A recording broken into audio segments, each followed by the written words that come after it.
ত্রয়োদশ জাতীয় সংসদ নির্বাচনে জামাতের নেতৃত্বে যে ১১ দলীয় জোট হয়েছিল, যে জোটের অন্যতম শরিক জামাত এবং এনসিপি, এ দুটো রাজনৈতিক দল নির্বাচনের মাঠে তারা যেভাবে বিজয়ী হওয়ার জন্য প্রত্যয় ব্যক্ত করেছিল এবং শতভাগ নিশ্চিত ছিল যে কোনো ছলে বলে কৌশলে ম্যাটিকুলাস ডিজাইন বলেন, ভোটের মাঠে প্রতিযোগিতা বলেন, তারাই ক্ষমতায় আসছে। এবং তারা যে আত্মবিশ্বাসী হয়ে পড়েছিল, সেই আত্মবিশ্বাসের মূলে তাদের ত্রিমাত্রিক নেগোসিয়েশন ছিল। তাদের সঙ্গে পশ্চিমা দুনিয়ার চমৎকার একটি সম্পর্ক গড়ে উঠেছিল। ইউরোপ এবং আমেরিকা তাদেরকে গ্রিন সিগন্যাল দিয়েছিল। ভারতের সঙ্গে তারা মোটামুটি একটা নিউট্রাল সম্পর্ক গড়ে তুলেছিল।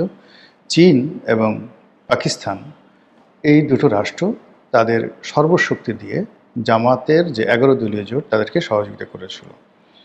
অধিকাংশ যারা নির্বাচন পরিচালনা করছিল, সেই নির্বাচন পরিচালকদের মধ্যে যাকে বলা হয় ডক্টর মোহাম্মদ ইউনূস এবং অন্যান্য যারা উপদেষ্টা আছেন, তাদের একটা বিরাট অংশ জামাত এবং এনসিপির পক্ষে ছিল। বিপক্ষে যে কারা ছিল সেটা তখনও পর্যন্ত বোঝা যায়নি। কিন্তু নির্বাচনের ঠিক একদিন দুদিন আগে সম্ভবত দিল্লির সঙ্গে বিএনপির একটা ভালো নেগোসিয়েশন হয়ে যায় এবং যে কোনো কারণে হোক শেখ হাসিনা তার নেতাকর্মীদেরকে বিএনপির পক্ষে ভোট দেওয়ার জন্য গোপনে গোপনে তলে তলে গুপ্তভাবে নির্দেশনা জারি করে, ফলে ভোটের মাঠে যাকে বলে একটা অস্বাভাবিক যে ফলাফল সেটা আমরা দেখতে পাই।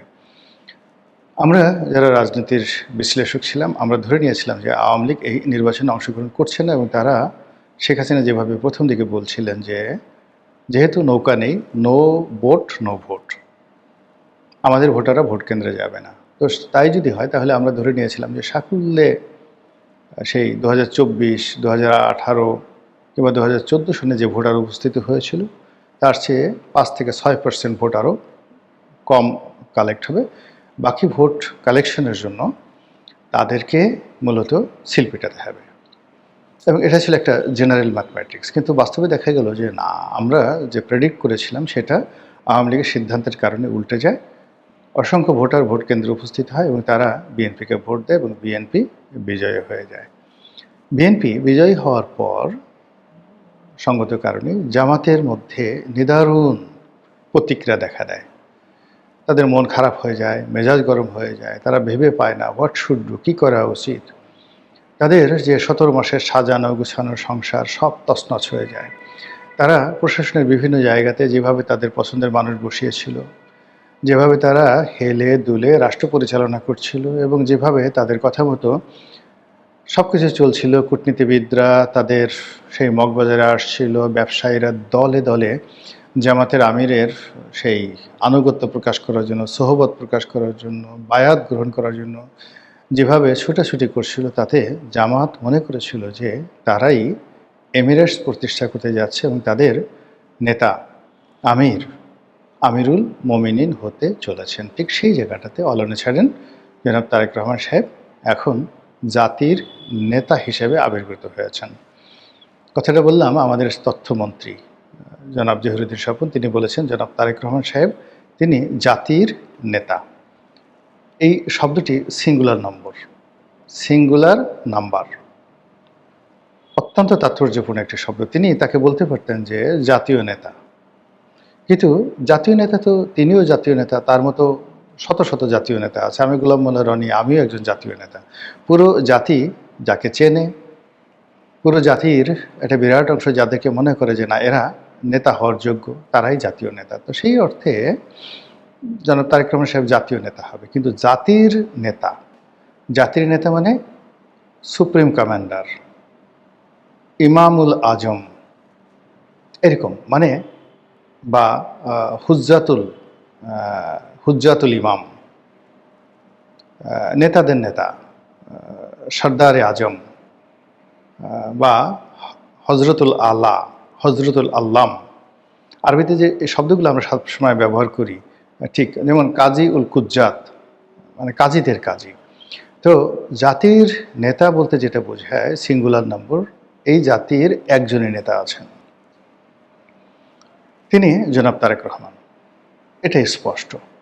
তো এই সকল কথা আমার মতো সাধারণ মানুষ যখন বুঝতে পারে, তখন জামাতের লোকজনও তো বুঝতে পারে যে বিএনপি মূলত জনাব তারেক রহমান সাহেবকে জাতির পিতা কথাটা না বলে জাতির নেতা হিসাবে মূলত তাকে কর্তৃত্ব, দ্য লিডার, এখন একটা সময় বলবে দ্য লিডার বলতে তারেক রহমান সাহেবকে বোঝানো হবে। যেমন দেখা গেল যে যদি লিডার বলতে কাউকে বোঝানো হয় উত্তর কোরিয়াতে কিমকে বোঝানো হয়, যদি বাপু বলতে কাকে ভারতে বোঝানো হয় তাহলে মহাত্মা গান্ধীকে বোঝানো হয়। তারপর কায়েদে আজম বলতে যদি কাউকে বোঝানো হয়, কায়েদে আজম মানে নেতাদের নেতা। কায়েদ শব্দ অর্থ নেতা, আর আজম মানে নেতাদের নেতা। তাহলে আপনি বলেন তো কায়েদে আজম বলতে আপনি কাকে বুঝেন? মোহাম্মদ আলী জিন্নাহকে বুঝেন। তো এখানে জনাব তারেক রহমান সাহেবের যে জাতির নেতা, এই শব্দটি আপনি যদি ব্যাখ্যা করেন, এটি মূলত the grand leader, the supreme leader, the Quaid Azam, এরকম শব্দের সঙ্গে মানানসই। তো এই জিনিসগুলো বিএনপি করছে, খুব কৌশলে করছে। তাদের মধ্যেও তো অনেক বুদ্ধিমান লোক আছে, বুদ্ধিশুদ্ধি আছে। তারা জানে যে কি করে ন্যারেটিভ তৈরি করে তাদের নেতাকে একেবারে সম্মান, মর্যাদা, ক্ষমতার কেন্দ্রে, সুপ্রিম পর্যায়ে পৌঁছে দেওয়া যায়। তো এই জিনিসগুলো তারা করছেন। এই জিনিসগুলো করার ফলে কি হলো, জামাত মানসিকভাবে বিপর্যস্ত হয়ে পড়েছে এবং জামাত এবং বিএনপির যে সম্পর্কটি, সেই সম্পর্কটি এখন রীতিমতো সংঘাতের দিকে চলে যাচ্ছে। আপনারা জানেন যে ইতিমধ্যে সেই সংঘাতের কতগুলো লক্ষণ ফুটে উঠেছে। সামনে যে 12 তারিখে জাতীয় সংসদের অধিবেশন ডাকা হয়েছে, এই অধিবেশনে আসলে কি হয়, কে কিভাবে আচরণ করে, জামাত সেখানে কিভাবে অংশগ্রহণ করে, তারপর সেই অধিবেশনের মধ্যে উচ্চকক্ষ, নিম্নকক্ষ, জুলাই সনদ এবং জুলাই সনদ পাশ করার জন্য বিশেষ যে শপথ নেওয়ার কথা ছিল জুলাই চার্টারে, এ সকল বিষয় নিয়ে সেখানে কি হবে না হবে এটা নিয়ে জাতি এখন দ্বিধা বিভক্ত। তবে আমি যতটা আন্দাজ করতে পারি, সে আন্দাজ হলো যে জামাতকে আপনি 78টা সিট বলেন আর 38টি সিট বলেন, ডাজ নট ম্যাটার, এখনো পর্যন্ত জামাতের যে সংঘবদ্ধ শক্তি রয়েছে টেকনাফ থেকে তেঁতুলিয়া পর্যন্ত, এখনো পর্যন্ত যে কোনো জায়গাতে একটা মব করার যে ক্ষমতা জামাতের আছে, এটার 100 ভাগের 1 ভাগ ক্ষমতা বিএনপির নেই। বিএনপির যেটা আছে সেটা হল ব্যাপক জনপ্রিয়তা। আর সাম্প্রতিক সময় যে রাষ্ট্র ক্ষমতা বিএনপি পেয়েছে, এই রাষ্ট্র ক্ষমতার উপরও কিন্তু একছত্র কর্তৃত্ব তার স্থাপিত হয়নি। আমরা স্পষ্টভাবে বলে দিতে পারি টু দি পয়েন্টে, নাম ধরে ধরে, প্রধানমন্ত্রীর কার্যালয়ে কয়জন জামাতের লোক আছে, প্রধানমন্ত্রীর আশেপাশে কয়জন জামাতের লোক আছে, মানে আমি যাদের নাম বলতে পারি তাদের বাইরে আরও অনেক বহু সংখ্যক আছে। তাহলে বোঝার চেষ্টা করুন যে জামাত কোথায় কোথায় ঢুকে গেছে। প্রশাসন, মিলিটারি, তারপর শেষে পুলিশ থেকে শুরু করে অন্যান্য যেই জায়গাগুলোতে বিএনপি খুব বিশ্বাস করে যাদেরকে বিএনপির নিজেদের লোক মনে করে নিয়োগ দিয়েছে, তারা যে প্রকৃতপক্ষে তারা যে জামাতের লোক, এটা বিএনপি না জানলেও জামাত খুব ভালো করে জানে। এবং এই যে আমরা বাংলাতে একটা শব্দ ব্যবহার করি আদতে, মানে অনেকে এটা ভুল করেন। আদতে বলতে অনেকে মনে করেন আসলে, অরিজিনালি, কিন্তু ঘটনাটা তা না। আদতে মানে আদিকালে, কোনো এক সময়, ওয়ান্স আপন এ টাইম।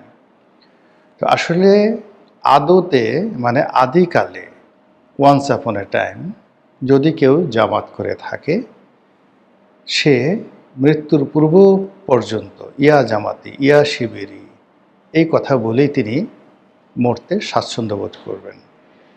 কাজী আদিকালের জামাত, আদিকালে জামাতের প্রতি যারা অনুরক্ত, তারা সবাই ঘুরে ফিরে জামাতের দিকে যাবেন এবং জামাত সেই জিনিসটি জানে। ফলে এখন বিএনপির লোকজন যে লম্ফ দিচ্ছেন, ঝম্পট দিচ্ছেন, কথা বলছেন, হুমকি দিচ্ছেন, ধামকি দিচ্ছেন, এটি দেখে জামাত মুচকি হাসছে যে আমরা যখনই টিপ দেব, যখনই আমাদের রিসেট বাটনে চাপ দেওয়া হবে, যখন আমরা চাইব এবং ডাকবো, আয় আয় আয়, আমাদের দিকে চলে আয়, অমনি তারা সব কিছু ছেড়ে দিয়ে নারায়ে তাকবীর, আল্লাহু আকবার, দাড়ি পাল্লা জিন্দাবাদ বলে ছুটে চলে আসবে।